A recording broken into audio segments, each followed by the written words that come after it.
আমাকে উনি পদ্মা নদীতে চুবানোর জন্য পরামর্শ দিয়েছেন, দুবার চুবাতে হবে যেন, আবার খেয়াল রাখবে যেন মরে না যায়।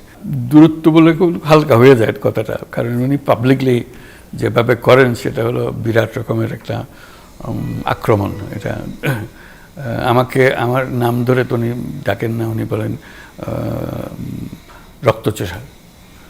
শুরু করেছে ঘুষখোর সুদখোর, এটা নিয়ে আমাকে বলতেন।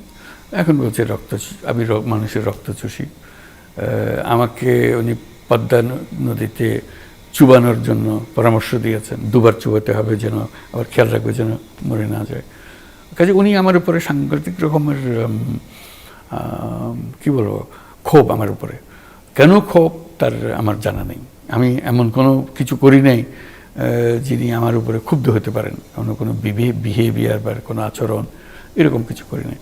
কাজে এটার থেকে মুক্তি পাওয়ার আমি তো কোনো রাস্তা দেখছি না। একজন একতরফাভাবে একটা ভীষণ ক্ষোভের মধ্যে থাকবেন, কোন দিক থেকে এটা ক্ষয়ে গেল, হারিয়ে গেল আমার দিক থেকে আমি জানি না। আমি কি অপরাধ করেছি, কিছু একটা নিশ্চয়ই করেছি যে কারণে উনি আমার উপর এত ক্ষুব্ধ।